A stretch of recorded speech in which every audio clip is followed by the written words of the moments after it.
Z678। जय श्री राधे। ब्रज के सरोवरों में तैरना नहीं चाहिए, ये ब्रजवासी ने बताया। ऐसी भी एक भावना यहाँ पर है।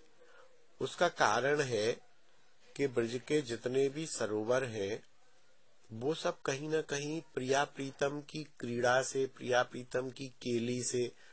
अब प्रिया प्रीतम उसमें जल केली करते हैं और हम लोग उसमें नहा रहे हैं, अपना पसीना छुटा रहे हैं। या तैरना तो विशेषकर एक मनोरंजन का साधन हो गया है ना, कि हम उसमें तैर रहे हैं। तो एक सेगमेंट आज भी है। और राधा कुंड के बारे में भी मैं बताऊं, राधा कुंड में भी आज से 100-150 साल पहले तक कोई भी स्नान नहीं करता था, जबकि स्नान की पद्धति है, स्नान करते हैं। बाद में श्री कृष्णदास करता बाबा हुए, उन्होंने स्नान शुरू कराया। लेकिन आज भी भावना है कि राधा कुंड में कोई स्नान नहीं करता, केवल राधा कुंड के जल को मस्तक पर धारण करता है, 2 बूंद आचमन करता है, क्योंकि राधा कुंड को राधा रानी का जल रूप कहा गया है।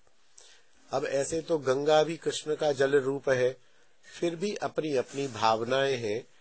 इन सरोवरों के प्रति, इन कृष्ण कुंड के प्रति, राधा कुंड के प्रति हमारी श्रद्धास्पद भावना रहनी चाहिए। ये नहीं कि वहां गए और डुबकियां लगा रहे हैं और तैर रहे हैं और वहां पर जल क्रीड़ा कर रहे हैं। ये ठीक है। अब आदमी कहेगा कि हमें तो राधा कुंड में जाने से बड़ा आनंद हुआ, तो हम उत्साह न दिखाएं, आनंद न दिखाएं। तो अपनी अपनी भावना है आपको यदि ऐसा, लेकिन कुल मिला के उसे मनोरंजन का साधन, उसमें मस्ती का साधन ब्रज के तीर्थों को नहीं मनाना चाहिए, क्योंकि ये कहीं न कहीं ये श्याम सुंदर का, प्रिया जी का, सखियों का, उनकी लीलाओं का स्वरूप है। बल्कि वहां बैठ के हम उन लीलाओं का, जैसे कृष्ण कुंड पे गए तो कृष्ण कुंड की लीला का बैठे झप कर रहे, उस लीला का आस्वादन किया कि उन्होंने अरिष्टासुर का वध किया, फिर सखियां क्या कह रही हैं, फिर लाला क्या कह रहे हैं, फिर एक एक करके तीर्थ आ रहे हैं। उनका यदि हम चिंतन करें तो ज्यादा लाभ होगा।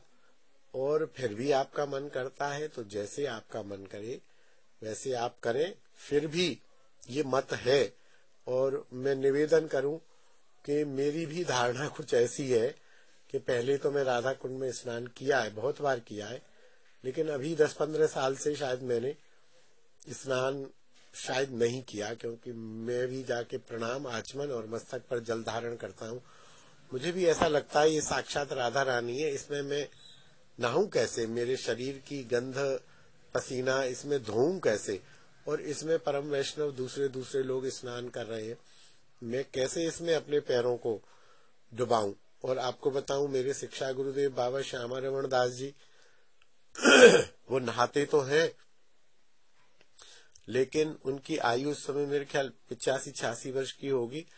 वो जब भी राधा कुंड में प्रवेश करते हैं तो सीढ़ी पर खड़े होके और उसमें एक डाइव लगाते हैं, और डाइव में सिर पहले जाता है। वो कहते हैं कि राधा कुंड को पहले प्रणाम, पैर नहीं जाना चाहिए, मैं इसलिए डाइव लगाता हूँ। मैंने उनसे कहा, महाराज आप ये इस उम्र में लगाते हो, कहीं नीचे के नीचे पहुंच गए तो हम लोगों का क्या होगा? बोले और इससे अच्छा क्या होगा, नीचे के नीचे पहुंच गए तो, और ये शरीर किसके लिए? मैं तो इसलिए करता हूँ कि पैर नहीं जाए ना, राधा कुंड में पहले मस्तक जाए। तो इस स्टाइल से डाइव लगाते हैं कि पहले मस्तक जाता है और फिर उनका शरीर जाता है। बस एक बार स्नान करके आनंदित होकर निकल आते हैं। अपनी अपनी भावना है। जय श्री राधे। Z678। जय श्री राधे।